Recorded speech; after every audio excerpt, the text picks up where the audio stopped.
தமிழை வணக்கம் நிகழ்ச்சியோடு இணைந்திருக்கிறோம். இன்றைய தினம் கூட எங்களுடைய அதிதிகள் பகுதியில் ஒரு முக்கியமான அதிதியை நாங்கள் அழைத்து வந்திருக்கிறோம். இதுவே ஆரம்பம் திரைப்படத்தினுடைய ஒளிப்பதிவாளராக பணியாற்றி இருக்கக்கூடிய ஷரோன்ஜி எங்களோடு இணைந்திருக்கிறார். அவரோடு நாங்கள் பேசலாம். வணக்கம் ஷரோன். வணக்கம். எப்படி இருக்கீங்க? நல்லா இருக்கேன். நீங்க எப்படி இருக்கீங்க? நானும் ரொம்ப நல்லா இருக்கேன். இப்ப ரீசெண்டா ஸ்ரீலங்கால நிறைய நல்ல நல்ல படங்கள் வருது. ஸோ அதை பார்க்கும்போது ரசிகர்களா அதே மாதிரி சினிமாவை ரசிக்கிற ஒருத்தரா எங்களுக்கும் ரொம்ப ரொம்ப சந்தோஷம். அப்படி இருக்கிறப்போ அந்த படத்துல நீங்க ரீசெண்டா ஒரு புதிய படத்துல நீங்க ஒர்க் பண்ணிருக்கீங்க. அதுலயும் இதுவே ஆரம்பம் அப்படிங்கிறப்போ இப்ப நிறைய Facebook, சோஷியல் மீடியாஸ் அப்படின்னு சொல்லி பரவலா அதிகமா சென்சேஷனா இருக்கக்கூடிய ஒரு திரைப்படம். ஸோ இந்த திரைப்படத்துல நீங்க ஒர்க் பண்ண அனுபவங்கள், அதே மாதிரி ஒரு டிஓபியா ஸ்ரீலங்கன் இண்டஸ்ட்ரி பத்தி பல விஷயங்கள் நாங்க பேச போறோம். எல்லாத்துக்குமே ஒரு ஆரம்பம் இருக்கும் இல்லையா? அந்த மாதிரி ரொம்ப இந்த ஒரு யங் ஏஜ்லயே இந்த மாதிரியான நல்ல படைப்புகள் உங்ககிட்ட இருந்து வர்றது எங்களுக்கு ரொம்ப சந்தோஷமா இருக்கு. எப்படி இந்த மாதிரி சினிமா துறைக்குள்ள எல்லாருமே வர்றதுக்குரிய அந்த ஆரம்பம் கேட்கிறப்போ ஒரு பெரிய கனவோட வந்த அப்படின்னு ஒரு பெரிய கதை சொல்லுவாங்க. ஸோ உங்களை பொறுத்த வரைக்கும் இந்த சினிமா துறையை நேசிக்கிறதுக்கு அப்படி இல்லைன்னு சொன்னா இதுக்குள்ள இவ்வளோ பிரச்சனைகளோட சேர்த்து சஸ்டெயின் பண்றதுக்குரிய காரணம் என்னவா இருந்தது? என்ன வருதுன்னு சொன்னா, சினிமாக்குள்ள வந்து ஒர்க் பண்ணி நம்ம ஒரு ட்ரீம் தான். ஸோ நான் முதலா இந்த படம் பண்ணணும் அப்படின்ட்டு நினைக்கிறப்போ, நான் வந்து ஒரு ஆக்டர் ஆகணும் அப்படின்னு தான் இந்த ஃபீல்டுக்குள்ளே வந்தேன். ஸோ ஆக்டிங் சான்சஸ் வந்து எங்கேயுமே கிடைக்கல. அப்போது எனக்கு வந்து ஒரு 12 வயசு தான் இருக்கும். ஒரு ரொம்ப சின்ன பையன். ஸோ அந்த டைம்லேருந்து அதுக்கு பிறகு நான் என்ன பண்ணலாம், நான் எப்படி என்ன வந்து ஒரு ஆக்டராக போர்ட்ரேட் பண்ணலாம் அப்படின்ட்டு தேடி பார்க்கும்போது, ஓகே நம்மளை வந்து யாரும் சான்ஸ் தராத பட்சத்தில் நம்மளே தான் நம்மளை டிரெக்ட் பண்ணணும் அப்படின்னு சொல்லிட்டு, ஓகே டிரெக்ஷன் பக்கம் கொஞ்சம் அப்படியே எட்டி பார்த்தேன். ஸோ அந்த வயசுலேயே சின்ன வயசில் இருக்கும்போது நான் டிரெக்ஷனும் லைட்டாக அங்கே இங்கே சொல்லி யூடியூப் அங்கிங்கன்னு சொல்லி பார்த்து கொஞ்சம் கொஞ்சமாக கற்றுக்கிட்டு நானே சின்ன சின்ன படங்கள் பண்ணிட்டு இருந்தேன். அதுக்கு நான் தான் கேமரா பண்ணேன். பட் அப்போ எனக்கு தெரியாது, ஓகே இது வந்து செப்பரேட்டாக சினிமோட்டோகிராஃபி அப்படி எடிட்டிங் அப்படின்ட்டு வேறு வேறையாக இருக்குதுன்னு சொன்னால். ஏன்னா அந்த நேரத்தில் ஸ்ரீலங்காவில் பொறுத்த வரைக்கும் சினிமா பற்றின அறிவும் சரி அனுபவம் சரி எங்கேயுமே நம்மளுக்கு கற்றுக்கொள்ள தேடினா கூட கிடைக்காத அளவுக்கு தான் இருந்துச்சு. பட் இப்போ அப்படி இல்லை. நம்ம எங்கே போனாலும் ஃபேஸ்புக்காக இருக்கட்டும், யூடியூபாக இருக்கட்டும், நம்ம எங்கே வேணாலும் போயிட்டு என்ன வேணாலும் படித்து கொள்ள முடியும். அதுக்கு பிறகு எனக்கு வந்து அந்த கேமரா பண்ணுறதுல வந்து ரொம்ப அதிக ஆர்வம் வந்துருச்சு. ஒவ்வொரு ஷார்ட்ஸும் நான் கம்போஸ் பண்ணும்போது எனக்கு அது அப்போயே தெரியாது ஷார்ட்ஸ் கம்போசிங் அப்படிலாம் என்னென்னு. பட் எனக்கு அது அந்த ஃப்ரேமுக்குள்ளால் அதை பார்க்கும்போது இன்னும் ஒரு அழகான ஒரு ஃபீல் வந்துச்சு. அதை அப்படியே கண்டினியூ பண்ணலான்ட்டு பண்ணதான் இப்போது இன்றைக்கி ஒரு ஃபீச்சர் ஃபிலிமில் டிரெக்டர் ஆஃப் ஃபோட்டோகிராஃபியாக ஒர்க் பண்ணி இருக்கிறேன். ஓகே, நல்ல விஷயம். பொதுவாக இப்போ ஒரு படத்தை எடுத்துக்கிட்டோம் அப்படின்னா டிரெக்டர் அப்படிங்கிற ஒருத்தர் வந்து எவ்வளோ ஒரு முக்கியமான ஒருத்தர். அதே மாதிரி அவரோட சிந்தனைகளை வந்து திரையில காட்டுறதுக்குரிய ஒரு மிகப்பெரிய பொறுப்பு வந்து டிஓபிக்கு இருக்கு. அதாவது தமிழ்ல ஒளிப்பதிவாளர் அப்படின்னு சொல்லுவோம். இந்தியன் சினிமா பொறுத்த வரைக்கும் நிறைய தரமான ஒளிப்பதிவாளர்களை நாங்க பார்த்துருக்கோம். அவங்கெல்லாம் எப்படி இப்போ வரைக்கும் லெஜெண்ட்ஸா பார்க்கப்படுறாங்களோ, ஸோ அதுவே எங்களுக்கு தெரியும் டிஓபி அப்படிங்கிற ஒரு ஒரு பொசிஷன் வந்து சினிமாவில் எவ்வளோ ஒரு முக்கியமான இடம் அப்படின்னு. ஸோ இப்போ நீங்க ஆல்ரெடி ஷார்ட் ஃபிலிம்ஸ் எல்லாம் பண்ணியிருக்கீங்க அப்படின்னு சொல்லியிருந்தீங்க. ஸோ அதெல்லாம் தாண்டி இப்போ இந்த படத்துல ஒரு ஃபியூச்சர் ஃபிலிம்ல வந்து உங்களை கமிட் பண்றாங்க அப்படின்னா கண்டிப்பா உங்களோட வேலைகள் அவங்களுக்கு பிடிச்சிருக்கும். ஸோ கண்டிப்பா இதுல உங்க மேல நம்பிக்கை வச்சுதான் நீங்க படத்துல கமிட் ஆயிருப்பீங்க. ஸோ இந்த படத்துல நீங்க ஒரு டிஓபியா கமிட் ஆகிறதுக்கு முன்னாடி படக்குழுவினரோ அப்படி இல்லைன்னா படத்தோட டிரெக்டரோ உங்களை எப்படி அப்ரோச் பண்ணாங்க? அப்படி இல்லைன்னா நீங்க அப்ரோச் பண்ணீங்களா? ஸோ அந்த ஸ்டார்டிங் எப்படி இருந்தது படத்தை பொறுத்த வரைக்கும்? ஆக்சுவலாக சஞ்சய் எங்களோட படத்துல டிரெக்டர் வந்து அப்போது மலேசியாவில் தான் இருந்தார். மலேசியாவில் இருந்துட்டு அவர் ஸ்ரீலங்கா வந்து ஃபர்ஸ்ட் டைம் ஒரு மியூசிக் வீடியோ பண்ணணும் அப்படின்னு கேட்டிருந்தாரு.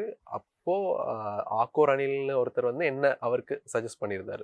ஆக்கோர் அனிலில் தான் நான் வந்து ஃபர்ஸ்ட் டைம் ஒரு சினிமோட்டோகிராஃபராக அவரோட ஷார்ட் ஃபிலிமுக்கு நான் சினிமோட்டோகிராஃபி பண்ணி கொடுத்தேன். அதுதான் என்னோட ஃபர்ஸ்ட் ஷார்ட் ஃபிலிம். ஆக்கோர் அனிலுக்கு என்னோட ஒர்க் பிடிக்கிறனால அவர் வந்து சஞ்சயோவுக்கு என்னைய சஜஸ்ட் பண்ணார். சஞ்சயோ மலேசியாவிலேருந்து வந்து என்னை வந்து ஃபர்ஸ்ட் டைம் அவரோட டீமில் சேர்த்து நானும் சஞ்சயும் சேர்ந்து ஒரு மியூசிக் வீடியோ பண்ணோம்.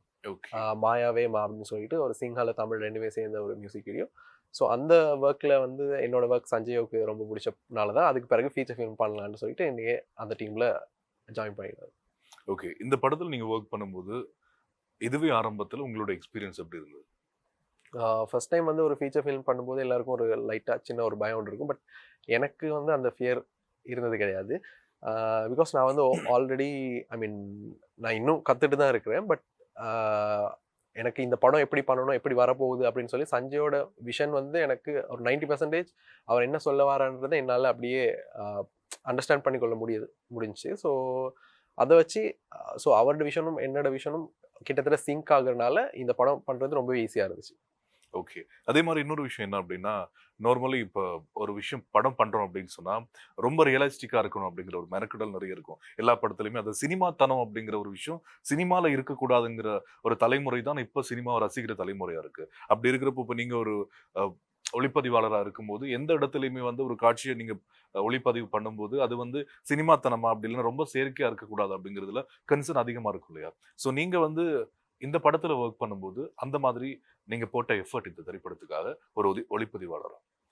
ஆ, அதாவது இலங்கைய பொறுத்தவரைக்கும், அதுலயும் முக்கியமா மலையகத்த பொறுத்தவரைக்கும், எந்த இடத்த பார்த்தாலுமே நம்மளுக்கு வந்து ஒரு புதிய ஃப்ரெஷ் ஃபீல் ஒண்ணு வரதுக்கு குயிக்கா வந்துரும் நம்மளுக்கு. ஆமா. ஏன்னு சொன்னா, மலையகம் பார்க்கறதுக்கே அந்த மாதிரி அழகான ஒரு இடமா தான் இருக்கும். ஸோ, இலங்கை தமிழ் சினிமாவ விட இந்திய தமிழ் சினிமா தான் நம்மோட ஆட்கள் நிறையவே பார்த்துருக்காங்க. ஸோ, அப்படி பார்த்த ஆட்களுக்கு அந்த இந்தியன் அ சினிமா பார்க்கும்போது, அதுல வர ஃப்ரேம்ஸோ சரி, அதுல இருக்கிற அ ஐ மீன் விஷுவல்ஸோ சரி, அது வந்து நம்ம மலையகத்த பொறுத்தவரைக்கும் அது டோட்டலா டிஃபரெண்ட்டா தான் இருக்கும். ஸோ, நம்ம எங்க ஃப்ரேம் வச்சாலும் அது வந்து ஒரு ஆர்டிஸ்டிக்கா ஒரு அழகான ஃப்ரேமா தான் இருக்கும். ஸோ, அது ஒரு டிராமேட்டிக்கா அந்த அளவுக்கு ஒரு சினிமாத்தனமான ஐ மீன் அ ரொம்ப ஓவரா இது வந்து ஒரு நம்ம ஒரு இத காட்டுறோம், ஷாட்ட கம்போஸ் பண்றோம் அப்படின்ட்டு இல்லாம, அது ரியல் லைஃப்ப நம்ம காட்டுற மாரி தான் இருக்கும். ஸோ அது உங்களுக்கு ஒரு அட்வான்டேஜா இருந்தது நீங்க அட்வான்டேஜா எடுக்கும்போது. இருந்தது. ஓகே. இப்போ ஒரு இயக்குனர் அப்படின்னு சொன்னா, அந்த படத்துல ஸோ த்ரில்லிங்கா அப்படி இல்லன்னு சொன்னா, ஒரு லவ் ஸ்டோரி அந்த மாரி ஒரு யூனிக்னெஸ்ஸ காட்ட முடியும். அதே மாரி மியூசிக் டைரக்டர் அப்படின்னா கூட சாங்ஸ்ல ஒரு யூனிக்னெஸ்ஸ காட்ட முடியும். ஸோ அஸ் அ டிஓபியா வந்து உங்களோட அந்த தனித்தன்மைய வந்து எந்த இடத்துல காட்ட முடியும்னு நினைக்கிறீங்க? ஆ கண்டிப்பா ஃப்ரேம்ஸ் அண்ட் கம்போசிஷன்ல தான் என்னோட தனித்தன்மைய காட்ட முடியும்னு நான் நெனைக்கிறேன். ஸோ நெறைய பேர் இப்போ வந்து மோஸ்ட்லி முன்ன வந்து நெறைய லைட்ஸ் யூஸ் பண்ணி தான் சினிமா பண்ணிட்டு இருந்தாங்க. பட் இப்போ வந்து சிச்சுவேஷன் எப்படின்னு சொன்னா, நேச்சுரல் லைட்ட வச்சு அத நம்ம எப்படி சினிமேட்டிக்கா காட்ட முடியும்னு நெறைய பேர் ட்ரை பண்ணிட்டு இருக்காங்க. ஸோ அதுல நானும் ஒரு ஆள் தான். ஆ இந்த இதுவே ஆரம்பம் படத்திலேயே மோஸ்ட்லி எனக்கு ரொம்ப பிடிச்ச சீன்னு சொன்னா, நம்ம ரொம்ப பெரிய க்ரூவெல்லாம் வச்சு ஷூட் பண்ணோம். த்ரூ அந்த மூவி பெரிய க்ரூ இருந்தாங்க. பட் லாஸ்ட்டா அதில கிளைமேக்ஸ்ல வந்து ஒரு ட்ரெயின் சீன் ஒண்ணு வரும். ஸோ அது வந்து எந்த க்ரூவுமே இல்ல. நான் வந்து என்னோட கேமரா, நாங்க மட்டும் அந்த ஆக்ட் பண்ற 2 பேர் போயிட்டு ட்ரெயின்ல போயிட்டு நாங்க ஷூட் பண்ணோம். அது full and full natural light and camera handle கையில தான். அ அப்படி வச்சு அந்த ஷூட் பண்ண அந்த விஷயங்கள் தான் எனக்கு வந்து பெர்சனலா ரொம்ப பிடிச்ச சீக்வென்ஸ் அந்த படத்திலேயே. ஓகே. இப்ப கொஞ்சம் இதுவே ஆரம்பத்துக்கு முன்னாடி, உங்களோட ஆரம்பத்துக்கு நம்ம போலாம். நீங்க ஷார்ட் ஃபிலிம்ஸ்லாம் பண்ணியிருக்கேன் அப்படின்னு சொல்லியிருந்தீங்க. அந்த மாதிரிலாம் பண்ணும்போது, கண்டிப்பா நெறைய விமர்சனங்கள பார்த்திருப்பீங்க. விமர்சனம் மீன் இது வந்து நமக்கு கரெக்ட்டான ஒரு பாத்தா இருக்காது அப்படிங்கிற அளவுக்கு, கூட இருக்கிற நெறைய பேர் நம்மள வந்து அ மோட்டிவேட் பண்றதா நெனைச்சு ஒரு விஷயம் சொல்லுவாங்கல்ல. ஸோ அந்த மாரி பல விஷயங்கள் நீங்களும் கேள்விப்பட்டிருப்பீங்க. அதெல்லாம் தாண்டி எப்படி இந்த ஃபீல்டுல நம்ம சஸ்டெயின் பண்ணா கரெக்ட்டா இருக்கும். நம்ம வந்து ஷைன் பண்ணலாம் அப்படிங்கிற ஒரு கான்ஃபிடென்ட் எப்போ வந்தது உங்களுக்கு? கான்ஃபிடென்ட்னு சொன்னா, நான் சின்ன வயசுல இருக்கும்போதே ஐ மீன் அந்த 12 இயர்ஸ்ல இருக்கும்போதே நான் இதுதான் என்னோட ஃபீல்டுன்னு சூஸ் பண்ணப்போவே எனக்கு வந்து ஒரு கான்ஃபிடென்ட் வந்துருச்சு. சரி ஓகே. இதுல வந்து நான் எப்படியாச்சும் சாதிச்சு சாதிச்சு காட்டணுன்ற ஒரு கான்ஃபிடென்ட் அப்பயே வந்துருச்சு. ஸோ அ அத நான் எப்படி என்ன வந்து பில்ட் பண்ணிக்கணும் அப்படின்ற ஒரு பாத்ல தான் நான் இருந்தேன் அதுக்கு பிறகு. ஸோ என்ன ஆனாலும் சரி சினிமா ஃபீல்டுன்னு நான் வந்து அப்பயே சூஸ் பண்ணிட்டேன். ஸோ அதுக்கு பிறகு அ என்னோட ஐ மீன் என்னோட ஸ்கில்ஸ நான் எப்படி டெவலப் பண்ணிக்கிறது, அதுக்கான ஒரு லேர்னிங் ப்ராசஸ்ல தான் அந்த இவ்வளோ ஒரு டைம் எடுத்துச்சு. நீங்க ஸ்டார்ட்ல ஒரு நடிகரா வரணும் அப்படின்னு ஆசைப்பட்டதா யாஹ்! சொல்லியிருந்தீங்கல்ல. ஸோ மோஸ்ட்லி நம்ம ஒரு விஷயம் ஆசைப்படும்போது, முதல்ல எங்களோட மனசுக்குள்ள அந்த வரக்கூடிய அந்த தாட் வந்து, அது கடைசி வரைக்கும் நமக்குள்ள இருந்துகிட்டே இருக்கும். ஸோ எப்பயாவது நீங்க யோசிச்சிருக்கீங்களா? நம்ம வந்து இது நம்மளோட அ பயணம் கிடையாது. நம்ம ஒரு ஆக்டரா இருந்தா இன்னும் நம்ம ஷைன் பண்ணியிருக்கலாம்னு யோசிச்சிருக்கீங்களா?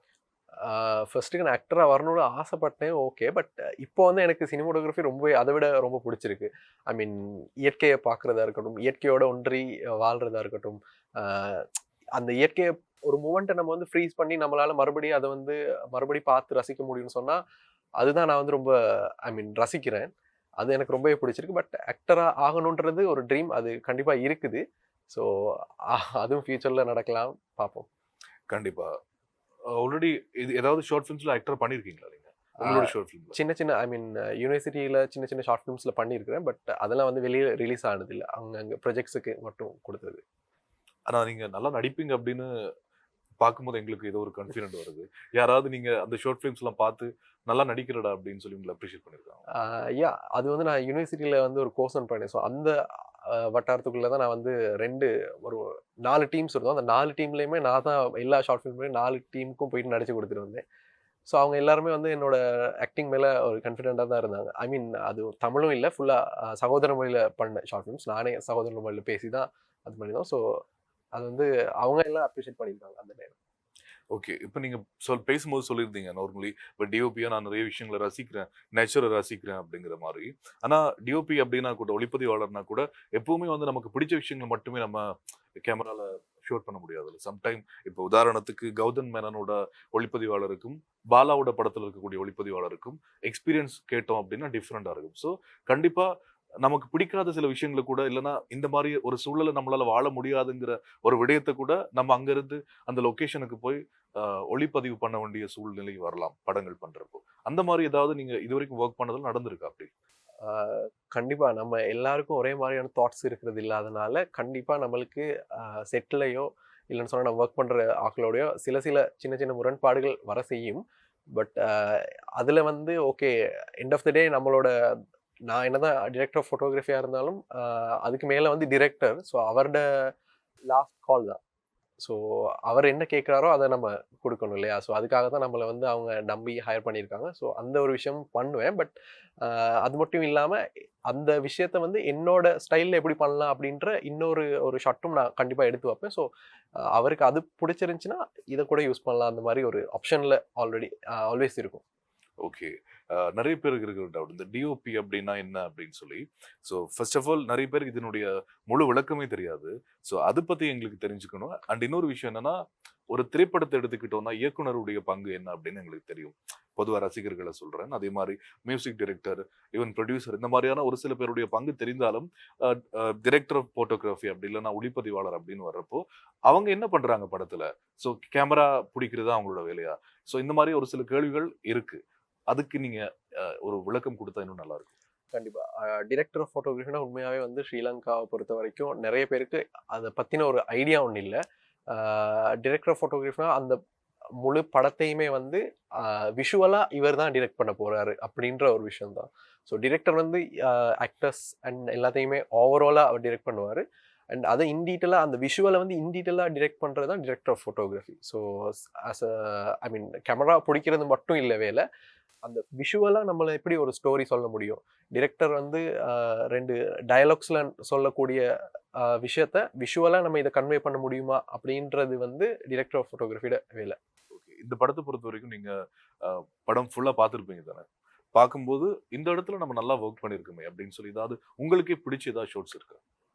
அதான் முதல்லயே நான் சொல்லியிருந்தேன்ல, அந்த ட்ரெயின் சீக்வென்ஸ் ஒன்று லாஸ்ட்ல இருக்கு. ஸோ அதுதான் எனக்கு மோஸ்ட் ஃபேவரைட் சீக்வென்ஸ். ஸோ நீங்க சொன்ன மாரி ரொம்ப நேச்சுரலா இருந்து யாஹ்! பார்க்கும்போது அ நல்ல விஷயம். அந்த படத்த நாங்களும் பார்க்கறதுக்கு ரொம்ப ஆவலா இருக்கோம். அண்ட் உங்களோட பங்கு அந்த படத்துல எப்படி இருக்கு அப்படின்னு தெரிஞ்சுக்கிறதுக்காக. இந்த படத்துல நீங்க வொர்க் பண்றப்போ, அ படத்தினுடைய டைரக்டர் சஞ்சய் அதே மாரி இன்னும் இலங்கையில நெறைய அ நல்லா பரிட்சயமான முகங்கள் நடிச்சிருந்தாங்கல்ல. அவங்களோடலாம் நீங்க வொர்க் பண்ண எக்ஸ்பீரியன்ஸ் பத்தி சொல்லுங்க. ஆல்ரெடி ஐ மீன் நம்ம இலங்கையில வந்து ரொம்ப சின்ன நாடு. ஸோ நம்மள வந்து மோஸ்ட்லி இந்த ஃபீல்டுக்குள்ள இருக்கிற எல்லாருக்குமே தெரியும். ஸோ அப்படின்னு இருக்கும்போது, நம்ம ஒரு படத்துல ஒர்க் பண்ணும்போது நமக்கு தெரிஞ்சவங்க தான் அதுல வந்து ஆக்ட் பண்ணவோ, இல்லன்னு சொன்னா டெக்னிக்கல் டீம்லயோ இருந்து ஒர்க் பண்ண போறாங்க. ஸோ கண்டிப்பா அது வந்து ரொம்ப கம்ஃபர்டபுளான ஒரு ஃபீலையும் குடுக்கும். நம்மளுக்கு இன்னும் ஈஸியா வந்து அவங்களோட கம்யூனிகேட் பண்ணி ஒர்க் பண்றதுக்கு ரொம்பவே ஈஸியா இருக்கும். ஸோ அந்த மாரி எல்லாரோடையும் ஸ்மூத்தான ஒரு கன்வர்சேஷன் வச்சு, எப்படி எப்படி பண்ணலாம் அப்படின்னு சில பேர் வந்து ஆக்ட் பண்ணிட்டு என்கிட்ட வந்து கேட்பாங்க. ஓகேவா இருந்துச்சா? அப்படின்னு சொல்லிட்டு. ஸோ அது வந்து ரொம்ப ஃப்ரெண்ட்லியா தான் இருக்கும் அந்த குரூ. ஓகே. இப்ப சஞ்சயோட அந்த மனசுல இருக்கிற விஷயத்த வந்து நீங்க வந்து படம் பிடிக்க போறீங்க. ஸோ கண்டிப்பா உங்க 2 பேருக்கு இடையில நெறைய கன்வர்சேஷன் படத்தோட ஆரம்பத்துல இருந்து டில் முடியிற வரைக்கும் நடந்திருக்கும்ல. அந்த மாரி அ அவரு உங்ககிட்ட இந்த மாரியான சில விஷயங்கள் தான் எனக்கு படம் வேணும் அப்படின்னு சொல்லி, அகைன் திரும்ப திரும்ப சில விஷயங்கள வற்புறுத்தி இருப்பாரு. இல்லனா ரிக்வெஸ்ட் பண்ணி கேட்டிருப்பாரு. ஸோ உங்க 2 பேருக்கும் இடையில இருக்கக்கூடிய அந்த கன்வர்சேஷன்ஸ் இந்த படம் முழுக்க எப்படி இருந்தது? ஒரு இயக்குனருக்கும், டிஓபிக்குமான கன்வர்சேஷன் வந்து எப்பவுமே வந்து ஒரு சுமூகமான முறையில இருக்கும்னு சொல்ல முடியாது. சில இடத்துல முரண்களும் வரும். பட் நம்ம என்னத்துக்காக முரண் பண்றோம்ன்றது எண்ட் ஆஃப் த டே நம்மளோட படம் நல்லா வரணுன்ற ஒரு விஷயத்துக்காக தான். ஸோ கண்டிப்பா நானும் சஞ்சயும் நெறைய அந்த மாரி விஷயங்கள் நடந்திருக்கு எனக்கும் சஞ்சய்வுக்கும். பட் இருந்தாலும் நம்ம கடைசியா நம்மளோட படத்துக்காக தான் ஒர்க் பண்ணிறோம் அப்படின்றதுக்காக, எண்ட் ஆஃப் த டே நம்ம 2 பேரும் பேசி ஒரு ஓகே இதுதான் ஃபைனல் டிசிஷன் அப்படின்னு எடுத்து நம்ம நெறைய ஒர்க் பண்ணியிருக்கோம். ஸோ அவர் வந்து ஒரு மிஷ்கின் ஃபேன்னால நெறைய ரெஃபரன்ஸ் காட்டி இந்த மாரி ஷாட்ஸ் தேவை. இந்த மாரி ஐ மீன் நெறைய லாங் ஷாட்ஸ் இருக்கணும் அந்த மாதிரிலாம் சொல்லியிருக்காரு. பட் நான் வந்து இல்லை நம்மளுக்கு வந்து எடிட்டிங்கில் சப்போஸ் இந்த இடத்துல இது தேவைப்பட்டா அப்படின்னு சொல்லிட்டு எதுக்கும்னு சொல்லி ஒரு க்ளோஸ்அப் எடுத்து வைக்கிறதும், ஸோ அந்த நேரம் அந்த இடத்துல ஒரு டைம் கன்சியூம் ஆகுறதுக்கான சான்ஸ் இருக்குது. அது வந்து ப்ரொடக்ஷன் காஸ்ட்ல இன்னும் கொஞ்சம் கூட போகும். அந்த மாதிரி விஷயங்கள் நிறைய நடந்திருக்குது. யா சஞ்சய் எங்களோட பேசும்போது அவருக்கு ரொம்ப கோவம் வரும் அப்படின்னு சொல்லியிருந்தாரு. ஸோ எப்படி நீங்க ஒர்க் பண்ணும்போது உங்க 2 பேருக்கு இடையில எப்பயாவது நீங்க அவரோட கோவத்தை பார்த்துருக்கீங்களா? எங்க 2 பேருக்கு இடையிலன்னு சொன்னா, இதுவரைக்கும் அவர் என்கிட்ட கோவப்பட்டு நான் பார்த்ததில்ல. என்ன சொன்னா, நான் வந்து அவரோட செகண்ட் ப்ராஜெக்ட் இது ஒர்க் பண்றனால, ஃபர்ஸ்ட் ப்ராஜெக்ட்ல மேபி நான் வந்து அ அவருக்கு கம்ஃபர்டபுளா ஃபீல் ஆகுறனால தானோ ஏனோ என்ன இந்த ப்ராஜெக்ட்ல வச்சிருக்காருன்னு நான் நினைக்கிறேன். ஓகே. அண்ட் இன்னொரு விஷயம் என்ன அப்படின்னா, நார்மலி ஒவ்வொரு நம்ம ப்ராஜெக்ட்ல கமிட் ஆகும்போதும், அடுத்த ப்ராஜெக்ட் பத்தின எண்ணங்களும், இல்ல அடுத்து நம்ம என்ன பண்ண போறோம் அப்படிங்கிற எங்களோட கோல் நோக்கி நம்மளுடைய எண்ணங்கள் போயிட்டே இருக்கும்ல. இப்ப இந்த படம் நீங்க நல்லபடியா முடிச்சிட்டீங்க. அண்ட் நெக்ஸ்ட் வந்து நீங்க கமிட் ஆயிருக்கக்கூடிய ஒரு ப்ராஜெக்ட், அப்படி இல்லைன்னா அடுத்தடுத்து உங்களுடைய பிளான்ஸ் எல்லாம் வந்து எப்படி இருக்க போகுது? உங்களுடைய ஒர்க்ஸை நாங்க எங்க பார்க்கலாம் நெக்ஸ்ட்? அடுத்ததாகவும் நான் வந்து என்னோட அடுத்த ஃபீச்சர் ஃபில்ம் வந்து சஞ்சயோட தான் சேர்ந்து பண்ணிட்டு இருக்கிறேன். அவரோட செகண்ட் ஃபீச்சர் ஃபில்ம் ஸ்ரீலங்காவில் பண்ணிட்டு இருக்காரு. ஸோ அது வந்து ஆல்மோஸ்ட் இப்போ 50% மாதிரி ஷூட் பண்ணி முடிஞ்சுட்டு இன்னொரு 50% தான் பேலன்ஸ் இருக்குது. ஸோ அதை ஷூட் பண்ண இருக்கிறோம். அது மட்டும் இல்லாமல் ட்ரிங்கோல ஷிஹான்னு சொல்லி ஒரு டிரெக்டர், அவரோட பைலட் மூவி ஒர்க் பண்ணிட்டு இருக்கிறேன். ஸோ அந்த மாதிரி ப்ராஜெக்ட்ஸ் தான் பண்ணிட்டு இருக்கிறேன் இப்போதைக்கு. நீங்க இந்த சினிமா ஃபீல்டை பொறுத்த வரைக்கும் ஆக்டரா ஆகணும்னு வந்து இப்போ நீங்க ஒளிப்பதிவாளரா இருக்கீங்க, எடிட்டிங்கும் பண்ணுவீங்க அப்படின்னு சொல்லியிருக்கீங்கல்ல. ஸோ எடிட்டிங் எப்படி யார்கிட்ட நீங்க கத்துக்கிட்டீங்க? எப்படி இந்த மாதிரி பல பக்கம் வந்து நீங்க சினிமால கால் பதிக்கிறதுக்குரிய அந்த மோட்டிவ் என்ன வருது? எல்லாமே சினிமா மேல கொண்ட கத்துக்கணும். காதல் அந்த விஷயம் தான். ஸோ ஒரு நான் வந்து எண்ட் ஆஃப் தி டே ஒரு என்னோட ட்ரீம் வந்து ஒரு ஆக்டர் ஆகணும். பட் அதுக்கு பிறகு நான் வந்து எல்லா ஆசைகளுமே வந்துருச்சு. சினிமாக்குள்ள வந்த பிறகு நான் எடிட்டிங்கும் பண்ணணும், டிரெக்ஷனும் பண்ணணும் அப்படின்ற இன்னைக்கு வந்து சினிமாக்குள்ள ஒர்க் பண்ற ஒவ்வொருத்தருக்குள்ளயுமே வந்து ஒரு ஆசை, அவங்க ஒர்க் பண்ணிட்டு இருக்க அந்த இது மட்டும் இல்லாம அவங்கள சுத்தி நிறைய ஆசைகள் இருக்கும். கண்டிப்பா நம்மளும் ஒரு படம் எடுக்கணும், நம்மளும் வந்து ஆக்ட் பண்ணணும், நம்மளும் எடிட்டிங் பண்ணணும், டிரெக்டர் ஆஃப் ஃபோட்டோகிராஃபியா ஒர்க் பண்ணணும், அந்த மாதிரி நிறைய ஆசைகள் எல்லாருக்குள்ளேயும் இருக்கும். ஸோ ஒரு டிஓபியா நான் வந்து end of the day editing டேபிளில் இருக்கும்போது எடிட்டர் வந்து என்னை பார்த்து ஓகே இந்த ஷாட் இன்னும் இப்படி எடுத்துருக்கணும் அப்படின்னு அவருக்கு எந்த ஒரு மனஸ்தாபம் வந்துடக்கூடாதுன்றதுக்காக நான் எடிட்டிங் கற்றுக்கொண்டு என்னோட ப்ராஜெக்ட்ஸ் பர்சனல் ப்ராஜெக்ட்டும் நான் வந்து எடிட்டராக ஒர்க் பண்ணிட்டு இருக்கிறேன். ஓகே. இப்போ இயக்குனராக இருக்கலாம், அப்படி இல்லைன்னு சொன்னா ஒரு மியூசிக் கம்போசர், ஒரு திரைப்படத்துல என்ன பங்கு வகிக்கிற ஒருத்தரா இருந்தாலும் அவங்க வந்து எதுவுமே கத்துக்காம சும்மா எடுத்ததுமே பண்ண முடியாது, தான் தோன்றித்தனமா பண்ணிட முடியாது. பிகாஸ் அது ஒரு பெரிய பொறுப்பு. அப்படி இருக்கிறப்போ ஒளிப்பதிவாளர் அப்படிங்கிறதும் மிகப்பெரிய ஒரு பொறுப்பு தான். உங்களை எப்படி நீங்க தயார்படுத்திக்கிட்டீங்க? ஏதாவது கிளாஸ் போனீங்களா, இல்ல யாராவது உங்களுக்கு ஒளிப்பதிவாளர்களோட ரோல் மாடல்ஸ் இருக்காங்களா? ஒளிப்பதிவாளர்களில் வந்து உண்மைக்கு ரோல் மாடல்ஸ் இருக்காங்க தான். பட் அந்த ரோல் மாடல்ஸோட நான் அவங்களோட படங்கள் பார்க்கும் போதும் அந்த டிரெக்டர் மாற மாற அவங்களோட ஒர்க்கும் வந்து அந்த டிரெக்டருக்கு அடாப்ட் ஆகி தான் இருக்குமே தவிர இவங்களுக்கான யூனிக் ஸ்டைல் இருந்தாலுமே கூட அவங்க வந்து ஒவ்வொரு டிஃப்ரெண்ட் டிரெக்டரோட ஒர்க் பண்ணும்போது அந்த ஒர்க்கும் வந்து அந்த டிரெக்டருக்கு ஏற்ற மாதிரி டிஃப்ரெண்ட் ஆகும். ஸோ ஆக்சுவலாக நான் எல்லாருக்கிட்ட இருந்தும் இன்புட்ஸ் எடுத்துக்கொள்வேன்.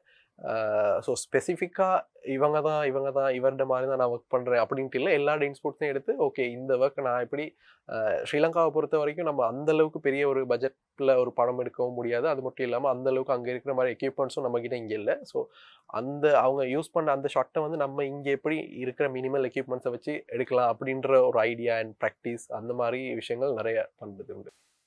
ஓகே. இப்போ உங்களோட ரோலை பொறுத்த வரைக்கும் இந்த படத்துல ஸ்ரீலங்கா எங்களுடைய மீடியா இண்டஸ்ட்ரி, திரைப்பட அந்த இண்டஸ்ட்ரியை பொறுத்த வரைக்குமே ரொம்ப குறுகியது தான் நீங்க சொல்ற மாதிரி. ஆனா அதுல வந்து ஒளிப்பதிவாளர்கள் அப்படிங்கிற அந்த ஒரு பொசிஷன்ல வந்து மிகச்சிறந்த, அப்படி இல்லைன்னா இப்போ நல்ல ஒரு நடிகர்கள், நல்ல பரிச்சயமான முகங்கள், நல்ல மியூசிக் டைரக்டர், சிங்கர்ஸ் அப்படிங்கிற மாதிரி நல்ல ஒளிப்பதிவாளர்கள் அப்படின்னு சொல்லி ஒரு சில பேர் தான் சொல்லலாம். அவ்வளோ எக்ஸ்பீரியன்ஸ்ட் ஆனா டிஓபி வந்து இங்க ரொம்ப ரொம்ப குறைவு. அப்படிங்கிறப்போ உங்களோட இந்த ரோலுக்கு வந்து இலங்கையில டிமாண்ட் அதிகமா இருக்கும்னு நினைக்கிறீங்களா? இப்போ வந்து டிஓபின்னு சொன்னா என்ன விஷயம் அப்படின்றத வந்து அண்டர்ஸ்டாண்ட் பண்ணிக்கிட்டவங்க வந்து கண்டிப்பா டிஓபின்னு சொன்னாலும் அவருக்கு வந்து ஃபில்ம் மேக்கிங் பத்தின ஒரு ஐடியா ஒரு லேர்னிங் ஒரு நாலேஜ் இருக்கணும்ட்டு தெரிகிறவங்க வந்து கண்டிப்பா வந்து நம்ம கிட்ட வந்து பேசுவாங்க. ஸோ அவங்களுக்கு பேசும்போதே தெரியும் இவரோட பேசும்போது ஓகே இவர்கிட்ட மேபி நம்ம என்ன பண்ணலாமா இல்லையா அப்படின்ற ஒரு ஐடியா வரும். பட் நிறைய பேர் என்ன நினைச்சிட்டு இருக்காங்கன்னு சொன்னா ஓகே டிரெக்டர் தான் மெயின். ஓகே கண்டிப்பா டிரெக்டர் மெயின் தான், நான் இல்லைன்னு சொல்லலை. பட் சினிமோட்டோகிராஃபரோ டிஓபி அப்படின்னு சொல்றது வந்து ஜஸ்ட் கேமராவை ஹேண்டில் பண்ற ஒரு ஆள் மட்டும் தான். அவர் வந்து கேமரா பத்தி மட்டும் தெரிஞ்சிருந்தா, கேமராவை எப்படி ஹேண்டில் பண்ணலாம்னு மட்டும் தெரிஞ்சிருந்தாலே அவர் டிரெக்டர் ஆஃப் ஃபோட்டோகிராஃபி இல்லைனா டிஓபியா இருக்கலாம் அப்படின்ற ஒரு தாட் ஆஃப் மைண்ட்ல தான் இருக்கிறாங்க. பட் அப்படி கிடையாது. அப்படி இருக்கிறது வந்து கேமராமேன், வீடியோகிராஃபர் அப்படின்னு சொல்லலாம். பட் சினிமோட்டோகிராஃபர்னு சொல்றது அதுல இருந்து டோட்டலா டிஃப்ரெண்டான ஒரு சப்ஜெக்ட். ஓகே. அதே மாதிரி நீங்க ஒவ்வொரு எங்களுடைய இலங்கையில் இருக்கக்கூடிய ஆர்டிஸ்ட்டை பொறுத்த வரைக்கும் அவங்களுடைய பெரிய கோல் வந்து இந்தியன் சினிமால ஏதாவது பண்ணணும், சாதிக்கணும், முகம் காட்டணும், ஒரு டெக்னீஷியனாவது ஒர்க் பண்ணிடணும் அப்படின்னு தான். ஸோ உங்களோட இந்தியன் டுவர்ட்ஸ் இந்தியன் சினிமா அது எப்படி இருக்கு உங்களோட ட்ரீம்ஸ்? என்னோட ட்ரீம் வந்து கண்டிப்பா இந்தியன் சினிமா இல்லை என்னோட கோல். ஸ்ரீலங்காவில் வந்து இந்தியன் சினிமாவை இன்னைக்கு நம்ம வந்து ஸ்ரீலங்காவில் எந்த அளவுக்கு செலிப்ரேட் பண்றோமோ அந்த அளவுக்கு ஸ்ரீலங்காவில் நம்ம ப்ரொடியூஸ் பண்ற படங்களை வந்து இந்தியாவில் அந்த அளவுக்கு செலிப்ரேட் பண்ணணும் அப்படின்ற ஒரு கோலோட தான் நான் ஒர்க் பண்ணிட்டு இருக்கேன். ஸோ இப்போ வந்து கொஞ்சம் ஓரளவு முன்னாடி இருக்கிறத விட கம்பேர் பண்றப்போ கொஞ்சம் அந்த ரெகக்னேஷன் எங்களுடைய ஆர்டிஸ்டுக்கு கிடைக்குது. கண்டிப்பா ஃபியூச்சர்ல இன்னும் இது மாறும்னு நினைக்கிறீங்களா? இப்போ இருக்கிறவங்க வந்து ரொம்பவே கத்துக்க ஸ்டார்ட் பண்ணிருக்காங்க. அதான் விஷயம். அவங்களுக்கெல்லாம் இப்போ ட்ரீம்னு சொல்லும்போது கண்டிப்பா அந்த ட்ரீமை வந்து நான் வந்து எப்படியாச்சும் அச்சீவ் பண்ணணும் அப்படின்ற ஒரு டெடிகேஷனோட எல்லாருமே எல்லா யங்ஸ்டர்ஸும் ஒர்க் பண்றாங்க. ஸோ அது வந்து நம்மளால ஈஸியா பார்க்க முடியுது. ஸோ கண்டிப்பா இன்னொரு 10 இயர்ஸ்ல நம்மளோட சினிமா வந்து கண்டிப்பா இந்தியன் சினிமாவுக்கு ஈக்குவலா இருக்கும்னு நான் நம்புறேன். S bro. இப்போ ஃபைனலி எங்களுடைய இதுவே ஆரம்பம் வந்துட்டோம் அப்படின்னா, நீங்க லாஸ்ட் ரீசெண்டா ஒர்க் பண்ண ஒரு திரைப்படம் 26ஆம் தேதி இப்போ ரிலீஸ் ஆக போகுது. ஸோ கண்டிப்பா நீங்க படம் ஃபுல்லா பார்த்துருப்பீங்க. அப்படிங்கிறப்போ அந்த படம் கொடுக்கக்கூடிய அந்த இம்பாக்ட் என்ன? உங்களோட ஒர்க் அதுல எப்படி இருந்தது அப்படின்னு உங்களுக்கு தெரியும்ல. ஸோ படம் பார்த்து ஃபுல்லா முடிச்சதுக்கு அப்புறம் உங்களுக்கு ஃபர்ஸ்ட் மனசுக்குள்ள தோணுன விஷயம் என்ன? நம்ம வந்து என்னைக்குமே வந்து ஒரு போஸ்ட் ப்ரொடக்ஷன் சினிமோட்டோகிராஃபர்ஸ் வந்து போஸ்ட் ப்ரொடக்ஷன் வந்து எப்படி இருக்குன்ற ஒரு மைண்டில் தான் நம்ம ஃபர்ஸ்ட்டுக்கு அங்கே ஒர்க் பண்ணுவோம். ஸோ அப்படி பார்க்கும்போது என்னோட ஒர்க் வந்து எனக்கு சாட்டிஸ்ஃபைங்காக தான் இருந்துச்சு. எண்ட் ஆஃப் த டே படம் பார்க்கும்போது ரொம்ப பியூட்டிஃபுல்லாக நிறைய பேர் வந்து எனக்கு சொன்னாங்க ஒர்க் வந்து ரொம்ப பியூட்டிஃபுல்லாக ப்ரொஃபஷனலாக இருக்குன்னு சொல்லி. Yeah okay. அண்ட் மோரோவர் உங்களோட ஒர்க்க தாண்டி நெறைய பேர் இந்த படத்துல உழைச்சிருக்காங்க இல்லையா? ஸோ அந்த எல்லாருடைய உழைப்ப பத்தியும் கொஞ்சம் நம்ம பேசலாம். படத்துல வந்து என்ன விஷயத்த மோஸ்ட்லி போர்ட்ரே பண்ண ட்ரை பண்ணியிருக்காங்க? ஒரு படம் பார்க்க வர்றவங்க வந்து இந்த இந்த சில விஷயங்கள வந்து கண்டிப்பா அவங்களுக்கு ஒரு ஒரு இம்பாக்ட்ஃபுல்லான ஒரு திங்கா இருக்கும். இப்ப ஆஃப்டர் படம் பார்த்ததுக்கு அப்புறம் அப்படின்னு சொன்னா, நீங்க என்ன ஹோப்ல வந்து படத்த பார்க்கலாம் அப்படின்னு நீங்க சஜெஸ்ட் பண்ணலாம்? கண்டிப்பா நீங்க வந்து நினைச்சு வர மாதிரி ஒரு போரிங்கான ஒரு படமா இருக்காது கண்டிப்பா. ஸோ ஃபர்ஸ்ட்லேருந்து கடைசி வரைக்கும் இந்த படம் வந்து உங்களை சஸ்பென்ஸ்லேயே வச்சுட்ருக்கும். ஐ மீன் நீங்கள் வந்து மோரோவர் இன்ட்ரெஸ்டாகவே ஃபுல் படத்தையும் இன்ட்ரெஸ்டாகவே பார்த்துட்டு இருப்பீங்க. ஸோ அடுத்து என்ன நடக்க போகுதுன்ற ஒரு தாட் உங்ககிட்ட இருந்துகிட்டே இருக்கும் படம் பார்த்து முடிகிற வரைக்குமே. ஏ தியேட்டர்ல ஒரு படம் ரிலீஸ் ஆகுறது அப்படிங்கிறது ஸ்ரீலங்கால இருக்கிற எல்லா ஆர்டிஸ்ட பொறுத்த வரைக்கும் அது ரொம்ப பெரிய ஒரு கனவு. ஈவன் ஸ்ரீலங்கான்னு கூட சொல்ல வேணாம். இந்தியால கூட ஒரு பெரிய டைரக்டர் படம் பண்ணா கூட அது தியேட்டர்ல வர்றப்போ அது ரொம்ப எமோஷனலான ஒரு மூமெண்டா தான் இருக்கும். அப்படி இருக்கிறப்போ இப்போ உங்களோட படம் நீங்க ஒர்க் பண்ண ஒரு படம் உங்களோட அந்த டேலண்ட் யூனிக்கான அந்த ஃப்ரேம்ஸ், ஆங்கிள்ஸ் இதெல்லாம் வந்து நீங்க தியேட்டர்ல பார்க்க போறீங்க அப்படிங்கிறப்போ அந்த எக்ஸைட்மெண்ட் ஏன்னா இது உங்களோட ஃபர்ஸ்ட் ஃபியூச்சர் ஃபிலிம் இல்லையா? அப்படிங்கிறப்போ அந்த எக்ஸைட்மெண்ட் எப்படி இருக்கு? தியேட்டர்ல பார்க்க போற அந்த மூமெண்ட். கண்டிப்பாக ரொம்ப எக்ஸைட்டாக தான் இருக்கிறேன். அது மட்டும் இல்லாமல் என் கூட இருந்து ட்ராவல் பண்ண என்னோட ஃப்ரெண்ட்ஸாக இருக்கட்டும், ஃபேமிலியாக இருக்கட்டும், ஸோ இவங்க எல்லாரோடையும் சேர்ந்து அந்த படத்தை வந்து தியேட்டரில் பெரிய ஸ்க்ரீனில் நான் பண்ண படம் பார்க்குறதுன்றது உண்மையாகவே ஒரு பிளெஸிங் மாதிரி தான் நான் ஃபீல் பண்ணுறேன். ஓகே. ஸோ அப்போ உங்களோட ஃபேமிலி ஃப்ரெண்ட்ஸோட சேர்ந்து படம் பார்க்கறதுக்கு நீங்களும் வெயிட்டிங். யா கண்டிப்பாக. ஓகே. இந்த ஃபியூச்சர் ஃபிலிம் அப்படிங்கிறது உங்கள பொறுத்த வரைக்கும் கண்டிப்பா உங்களோட பயணத்துல ரொம்ப ஒரு முக்கியமான ஒரு விஷயமா இருக்க போகுது. அப்படி இருக்கிறப்போ இந்த வாய்ப்பு உங்களுக்கு கண்டிப்பா பெருமதியான ஒரு வாய்ப்பு தான். இந்த வாய்ப்பு உங்களுக்கு கொடுத்த அப்படி இல்லைன்னா இப்படி ஒரு அழகான ஒரு சான்ஸ் உங்களுக்கு கிடைக்கிறதுக்கு காரணமா இருந்த யாருக்காவது நீங்க இன்டர்வியூனுடைய லாஸ்ட் மினிட்ஸ்ல தேங்க்ஸ் சொல்லணும்னு நினைக்கிறீங்களா? கண்டிப்பாக இந்த படத்தோட டிரெக்டர் சஞ்சயும் வந்து என்னை நம்பி இவ்வளோ பெரிய ஒரு ப்ரொஜெக்ட் எனக்கு தந்திருந்தது. ஸோ அதுக்கு வந்து ஃபர்ஸ்ட் ஆஃப் ஆல் அவருக்கு வந்து ஒரு பெரிய தேங்க்ஸ். அது மட்டும் இல்லாமல் என்னோட ஃபர்ஸ்ட் நான் அவருக்கு தான் ஒர்க் பண்ணியிருக்கேன். ஆக்கூர் அனில் என்னை வந்து சஞ்சயுக்கு சஜஸ்ட் பண்ணார். ஸோ அவங்க 2 பேருக்கும் இந்த இடத்துல பெரிய தேங்க்ஸ். Okay brother. அண்ட் இன்னொரு கொஸ்டின் என்னன்னா, நார்மலி ஸ்ரீலங்கா பொறுத்த வரைக்கும் இந்த மாதிரி ஷார்ட் ஃபிலிம்ஸ், ஃபீச்சர் ஃபிலிம்ஸ் இதெல்லாம் தாண்டி கமர்ஷியல்ஸ் ஃபீல்டு அப்படிங்கிற ஒரு ஒரு ஃபீல்டு வந்து வர்த்தக ரீதியா முன்னிலையில் இருக்கக்கூடிய ஒரு விஷயம். ஸோ நிறைய பேர் நடிகர்களா இருக்கலாம், மியூசிக் கம்போசர், சவுண்ட் இன்ஜினியர்ஸ் அப்படின்னு பல பேர் உழைக்கிற ஒரு ஃபீல்டா இருக்கு. எப்போ உங்களுக்கு இதுக்கு முன்னாடி ஏதாவது கமர்ஷியல்ஸ்ல டிஓபியா ஒர்க் பண்ணிருக்கீங்களா? இல்ல ஆர்வம் உண்டா? கமர்ஷியல்ஸில் நான் 2, 3 கமர்ஷியல்ஸ் பண்ணியிருக்கேன் ஆல்ரெடி. எப்படி நீங்க கமர்ஷியல்ஸ் ஒர்க் பண்ணிருக்கீங்க, ஒரு ஃபீச்சர் ஃபிலிம் ஒர்க் பண்ணிருக்கீங்க. 2யும் கம்பேர் பண்ணும்போது என்ன டிஃபரெண்ட் பார்க்குறீங்க? கமர்ஷியல்னு சொல்லும்போது அது வந்து ரொம்ப ஷார்ட் டைம் பீரியடில் ரொம்ப ஆஹ், ஒரு ஸ்மூத்தான ஒரு விஷயத்த வந்து நம்ம குயிக்காக ஆடியன்ஸுக்கு போயிட்டு சேர்க்கணும் அப்படின்ற ஒரு கட்டாயத்தில் இருக்கும். ஸோ கண்டிப்பாக நம்ம ஃபீச்சர் ஃபில்ம் போது அதில் த்ரூ த படமே வந்து ஒரு ஸ்டோரி ரன் ஆகிட்டு தான் இருக்கும். பட் இது வந்து ஷார்ட் டைமில் ஒரு இப்போ நம்ம இந்த டிக்டாக் ரீல்ஸ்லாம் பார்க்கணும் அந்த மாதிரி ஒரு குட்டி நேரத்தில் வந்து நம்ம வந்து ஒரு கதையை சொல்ல வேண்டியிருக்குது. ஸோ கண்டிப்பாக கமர்ஷியல்ஸுக்கும் ஃபீச்சர் ஃபில்ம்னு சொல்லும்போது ரெண்டுமே பெரிய ஒரு டிஃப்ரெண்ட் ஒன்று இருக்க தான் செய்யுது. நம்ம ஷூட் பண்ணுற டைமாக இருக்கட்டும், ஐ மீன் எடிட்டிங் ஒர்க்காக இருக்கட்டும், அந்த மாதிரி. பட் ஃபீச்சர் ஃபில்ம்ஸை விட கமர்ஷியலுக்கு வந்து நம்ம இன்னும் கொஞ்சம் ரொம்ப எஃபர்ட் போட்டு பண்ண வேண்டியதாக இருக்குது. லைட்டிங்காக இருக்கட்டும் எல்லாமே. ஏன்னு சொன்னால் அவங்க டெய்லி வந்து அந்த டிவியில் இல்லைன்னு சொன்னால் அவங்களோட சோஷியல் மீடியாவில் வந்து டெய்லி பார்க்கக்கூடிய ஒரு விஷயமா இருக்கும்போது அது நம்ம இன்னும் நிறைய எஃபர்ட் போட்டு மக்களுக்கு பிடிக்க வேண்டிய மாதிரி பண்ணுறது. ஓகே பிரதர், வாழ்த்துக்கள். இதுவே ஆரம்பம் டீமுக்கும். அண்ட் ஒரு டிஓபியா நீங்களும் வந்து இலங்கையில நிறைய படங்கள் பண்ணணும், நீங்க ஆசைப்படுற மாதிரி சாதிக்கணும் அப்படின்னு சொல்லி ஆதவன் தொலைக்காட்சி சார்பாக எங்களுடைய வாழ்த்துக்கள். இன்றைய நாளை வந்து நிகழ்ச்சியில கலந்து கொண்டு சிறப்பித்தமைக்கு ரொம்ப நன்றி. நன்றி.